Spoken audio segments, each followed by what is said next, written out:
Halo, jumpa lagi dengan saya di Aditya Wardana Channel.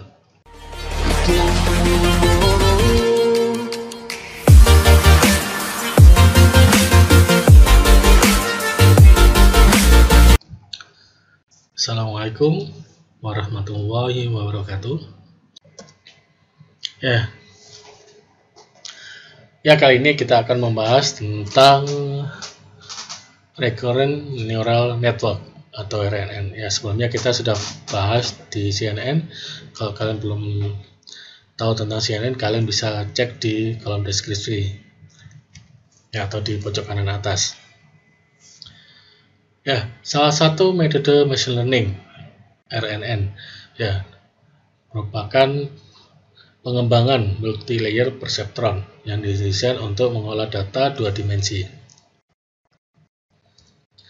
Teknik RNN adalah teknik deep learning yang memiliki sebuah ingatan memori. Layaknya manusia, kita memiliki dua jenis ingatan, yaitu ingatan jangka panjang short term memory, jangka pendek short term memory disingkat STM, dan jangka panjang long term memory disingkat LTM. Kita mampu mengingat perkataan teman sedang berdiskusi mengingat perkataan teman kita saat sedang berdiskusi beberapa detik yang lalu misalnya, yang merupakan contoh dari STM.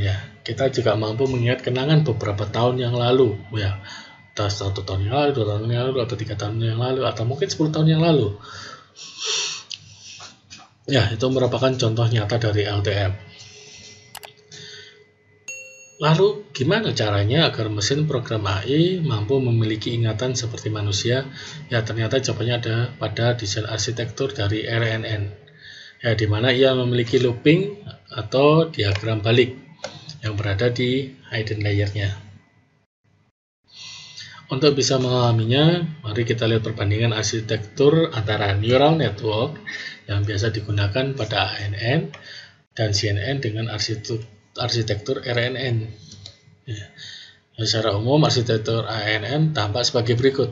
Ini merupakan arsitektur ANN. Kemudian berikut adalah rancangan RNN. Hanya satu baris saja. Dia terdiri dari input layer. Sini Ini mouse-nya agak ngaco ini dari tadi. Mohon maaf Input layer, kemudian ada hidden layer dan ada output layer.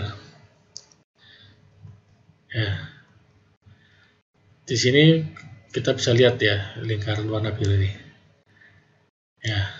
Dia merupakan hidden layer-nya. Namun kita bisa melihat ada garis looping yang kembali ke lingkaran itu sendiri. Pola looping ini merupakan yang memungkinkan RNN untuk menyimpan ingatan sementara atau mengakses informasi yang melewati NN yang tidak mampu dilakukan oleh ANN maupun CNN. Perlu diperhatikan bahwa arsitektur NNN mewakili banyak layer. Jadi walaupun dalam gambar bagian input layer hanya direpresentasikan oleh satu lingkaran saja, namun hasilnya terdiri dari banyak nodes atau lingkaran. Satu lingkaran untuk setiap layernya hanya untuk memudahkan ilustrasi saja. Kita lihat, ambil contoh seperti ini. Sesungguhnya sejatinya RNN itu seperti ini. Dia banyak input layer, ada banyak hidden layer dalamnya karena ada proses loopingnya. Kemudian juga ada banyak output layernya, seperti itu. Tentunya gambar ini mudah membuat kita bingung. Bayangkan bagaimana jika ada banyak layer, mustahil kita bisa menggambarkannya. Namun kita juga tidak bisa membuatnya terlalu sederhana seperti di gambar bawah ini. Walaupun teknik RNN memiliki masalah yang krusial, apalagi jika menggunakan sigmoid activation function. Masalah ini dikenal dengan istilah vanishing gradient problem,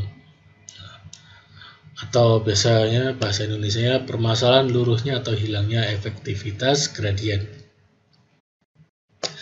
Untuk lebih mudahnya kita memahaminya, mari kita lihat ilustrasi di bawah ini. Ya, ini terdiri dari input layer, hidden layer, dan output layer. Ya, simbol W ya merepresentasikan bobot yang dimiliki oleh setiap neuron perseptornya. Ya, W out, ya ini W out.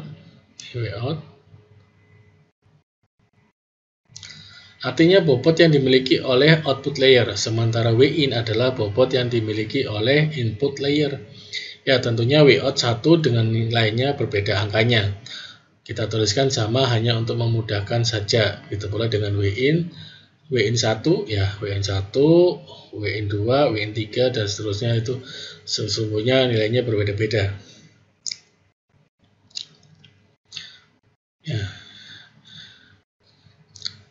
Kemudian ada namanya W-rec ya, atau wake of recurrence, yang merupakan bobot yang dimiliki oleh jalur loopingnya ke perseptron lain yang ada di sampingnya. Ya, W-rec ini ya satu dengan W-rec yang lain ya juga berbeda nilainya ya, sama seperti W in, W out-nya. Ya, penulisan yang dibuat adalah sama karena untuk memudahkan ilustrasi saja. Ya, simbol yang paling atas merupakan epsilon. Ya, yang mana? Ini. Mouse-nya entah nggak kelihatan ya. Nih. Yang mewakili nilai error sebuah perseptron di output layer pada waktu T. Ya, nilai error ini adalah selisih perbedaan antara nilai prediksi Y-topi dengan nilai sesungguhnya. Ya, dalam proses meminimalisi nilai error ini, maka sebuah neural network harus melakukan proses backpropagation, di mana ia akan mundur ke belakang untuk mengupdate nilai W yang dimiliki setiap perseptron dengan cara menghitung nilai turunannya atau derivatif. Ya, berbeda dengan neural network versi standar. Ya, di RNN, maka ia juga akan mundur ke belakang termasuk ke cabang-cabang recurrent-nya. Ya. Jadi dia akan mundur ke belakang ya, sini atau ke sini ya, untuk mengambil informasi yang ada. Seperti itu. Nah, dari sini kita muncul masalah ya. Terjadi ketika kita menggunakan fungsi activation sigmoid ya, pada saat proses recurrent tadi itu. Ya, karena nilai fungsi sigmoid berkisar antara 0 hingga 1 saja. Artinya nilai W semakin lama akan semakin kecil. Atau semakin panjang layernya, maka semakin cepat penurunan nilai W. Apalagi jika proses epochnya dilakukan berulang-ulang sampai ratusan bahkan ribuan kali. Ya, kita bisa lihat seperti ini. Dengan demikian, lama-kelamaan nilai gradien delta W akan mendekati 0 ya. Lama-lama nanti dia akan mendekati 0. Nah, jika penyesuaian nilai W tidak akan signifikan lagi ya. Jika penyesuaian nilai W sudah tidak signifikan, maka penurunan nilai epsilon error akan stagnan, padahal sebenarnya solusinya belum konvergen. Ya, ilustrasi matematisnya sebagai berikut. Ya, ada W baru sama dengan W lama, kemudian dari learning rate dikali gradien. Ya. Ini merupakan formula gradient descending-nya. Apa jadinya jika gradiennya kecil? Maka nilai W baru tidak akan berubah signifikan. Ya, ilustrasinya sebagai berikut. Ya, W baru berubah dari 2,1 menjadi 2,09 sekian. Nah, namun jika terus-menerus dilakukan update nilai W dengan nilai gradien yang sangat kecil, maka angka W baru hanya berkutat berkisar 2,09 dan seterusnya. Kemudian apa solusi masalah vanishing gradient? Ya, ada beberapa hal yang bisa dilakukan. Di antaranya kita gunakan fungsi aktivasi rectifier atau ReLU ya. Walau demikian perlu diperhatikan penggunaan ReLU dalam RNN bisa menyebabkan masalah lain yang disebut dengan exploding gradient problem. Ya, di mana nilai gradiennya semakin lama semakin membesar. Tapi ini bisa disiasati dengan menggunakan ukuran batch yang kecil. Ini juga menjadi alasan mengapa penggunaan ReLU menjadi populer. Solusi lain adalah menggunakan gradient clipping. Ya, artinya kita mengunci agar nilai gradiennya tetap di rentang tertentu. Caranya adalah dengan merescale gradiennya sehingga nilainya berada di rentang tertentu. Ya, menggunakan arsitektur residual network, di mana sebuah neuron melewati beberapa neuron di depannya. Ya, berikut adalah tampilan dari arsitektur residual network. Nah, dia akan melewati neuron di depannya. Ya, dia langsung loncat. Ya. Namun kita tidak menggunakan ketiga solusi di atas. Ya, yang kita gunakan adalah saat ini yang kita bahas adalah network LSTM atau Long Short Time Memory. Ya, apa itu LSTM?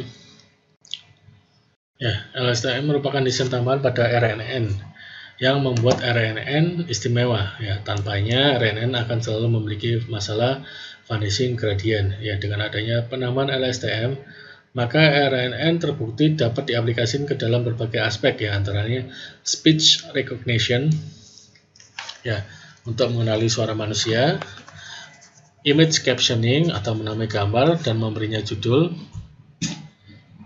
ya, hanya dengan melihatnya saja, ya, atau translation, menerjemahkan kalimat dari bahasa satu ke bahasa lainnya seperti Google Translate, ya.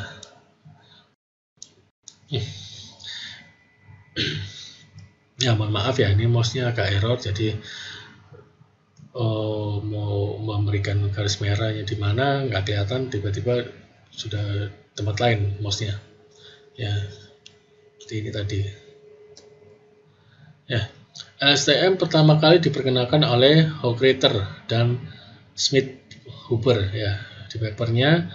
Ya, tentunya kita tidak akan membahas papernya yang sangat matematis di pembahasan kali ini. Ringkasnya, LSTM menambahkan sebuah proses seleksi di dalam sel atau kotak kontrolnya sehingga bisa menyeleksi informasi mana yang layak untuk diteruskan atau sekaligus menjadi solusi bagi permasalahan vanishing gradient.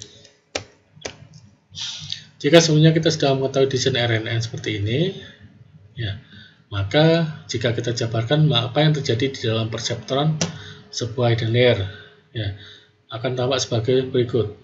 Ya. Nah, sekarang kita melihat lebih detail apa yang terjadi di dalam hidden layer. Ya, ini merupakan di dalamnya hidden layer. Ya, kita membedah isi dari perseptron XT. Ya, XT. Kita juga memiliki notasi baru LT. Ya. Ya. Dibaca input saat waktu T, yang merupakan input untuk perseptron XT, yang merupakan input untuk perseptron XT, ya. Fungsi aktivasi di dalamnya yang digunakan fungsi sigmoid atau hiperbolik tangen. Ya, di dalamnya ia menerima input dari LT dan YT-1. Ilustrasi bergeraknya tampak seperti berikut. Ya, dia menerima input dari LT, ya, LT, ya, ini LT dan YT, seperti itu.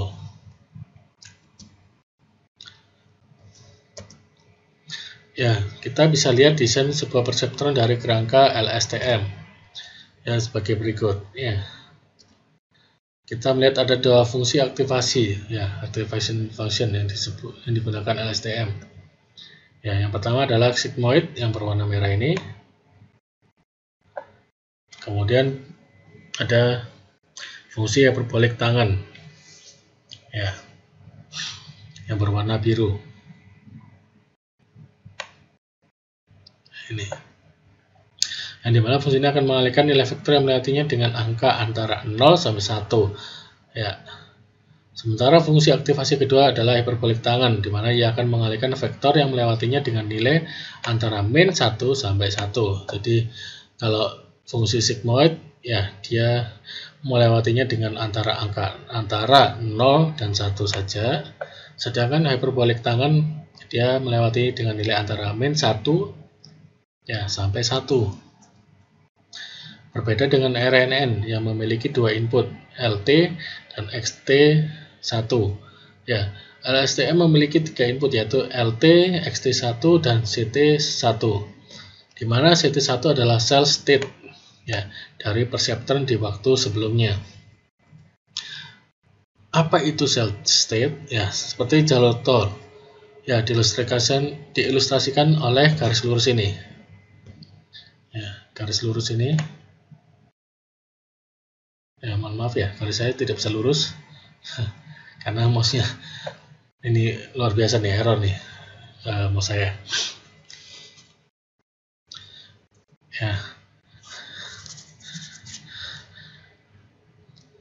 Yang memungkinkan, ya, garis lurus itu yang memungkinkan proses berpindahnya informasi dari perseptron di waktu awal, ya, hingga perseptron di waktu akhir tanpa melewati gerbang-gerbang activation function, ya, tanpa melewati gerbang ini, ya. Dengan demikian, ia tidak akan mengalami permasalahan vanishing gradient maupun exploding gradient, ya. Walau demikian, informasi yang melewati cell state juga dipengaruhi oleh hasil dari gerbang-gerbang activation function perseptron. Ya, lihat lagi ilustrasi di atas ini, ya. Kemudian kita akan bahas di gerbang pertama atau forget gate, ya. Di gerbang pertama ini ia akan memutuskan apakah meneruskan informasinya atau tidak, atau dengan melupakannya, ya, lupakan saja, ya. Ya, semua vektor yang berasal dari XT1 dan LT harus melalui gerbang ini. Ya, dengan menggunakan fungsi aktivasi sigmoid dengan nilai 0 sampai 1, ya, ia bisa menentukan apakah akan meneruskan informasi ini atau tidak, ya, jika dikalikan dengan angka mendekati 1. Maka ia akan meneruskan informasinya jika dikalikan dengan angka mendekati 0. Maka informasi ini cenderung untuk dilupakan. Ya, dengan demikian, informasi yang melewati cell state tadi akan dikalikan dengan nilai ini, diilustrasikan oleh simbol X di gambar. Ya. Nah, seperti ini.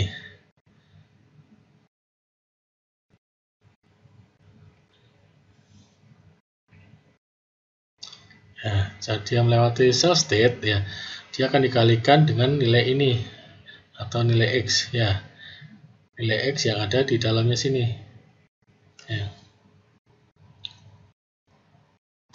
Kemudian gerbang kedua atau input gate, ya, untuk bisa melakukan update terhadap cell state jalur paling atas yang tadi, ya, kita lihat tadi, maka diperlukan input gate. Di sini informasi dari XT-1 dan LT akan melewati dua fungsi aktivasi, yaitu sigmoid dan tangan. Pertanyaannya, mengapa menggunakan sigmoid dan tangan? Ya, penggunaan sigmoid untuk memutuskan informasi mana yang akan diupdate. Kemudian penggunaan tangan adalah untuk mewakili informasi yang berasal dari XT1 dan LT. Ya, dimana ini juga nanti akan merubah informasi di cell state-nya. Yang kita harapkan informasi yang melewati cell state membawa unsur dari XT1 dan LT.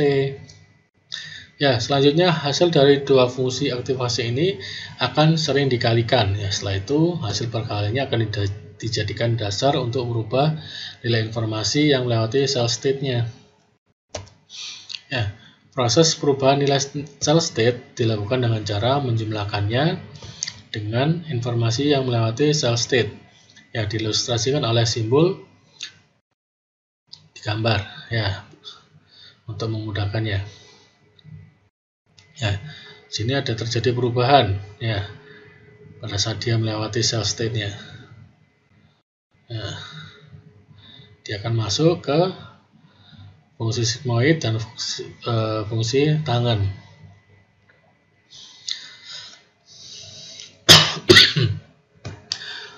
Ya, cell state ya merupakan sebuah informasi melalui gerbang pertama dan gerbang kedua. Ya, sekarang kita bisa menghitung nilai dari cell state-nya. Ya, nilai ini merupakan hasil dari perkalian dari output gerbang 1 dan penjumlahan dari output gerbang 2. Ya, seperti ini ya. Ya, jadi dari output gerbang 1 dan output gerbang 2, ya. Jadi ada proses perubahan nilai cell state dari kedua gerbang tersebut, ya. Gerbang sebelumnya. Ya.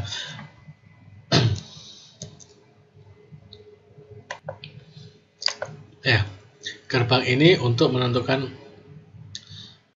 input bagi state selanjutnya, T1. Ya, karena state selanjutnya harus mengakomodir informasi dari state sebelumnya. Maka input dari gerbang ini, ya, XT1 dan LT, nilai XT1 dan LT masuk ke aktivasi sigmoid. Ya, yang nantinya akan dikalikan oleh hasil dari perkalian antara cell state yang baru dengan fungsi tangan. Ya, ilustrasinya seperti ini.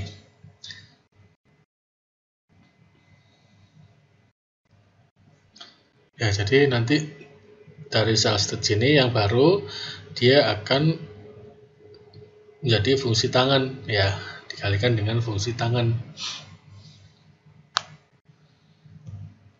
Nah, jadi seperti itu. Nah, sekarang kita jauh lebih memahami desain dari LSTM. Ya, kita mengetahui bahwa LSTM mampu mengatasi vanishing dan exploding gradient problem. Ya, bentuk dari arsitektur LSTM juga ternyata ada banyak.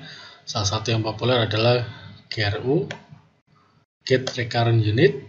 Namun secara umum di desain LSTM yang kita bahas ini sudah baik. Ya, kombinasi RNN dan LSTM dapat digunakan di sekian banyak aplikasi. Aplikasi yang paling umum adalah berhubungan dengan time series, ya, berhubungan dengan waktu. Sehingga segala data yang memiliki satuan terhadap waktu, misal data hari ke-1 sampai data hari ke-365, data 1 tahun, ya, sangat bisa dilatih untuk menggunakan RNN plus LSTM. Ya, jadi dikomunikasikan. Selain itu, teknik kombinasi ini juga bisa digunakan untuk data real, ya, data real time, ya, seperti penerjemah online, ya, baik suara maupun tulisan. Ya, berikut penjelasan dari saya tentang RNN. Ya, sampai jumpa di video berikutnya.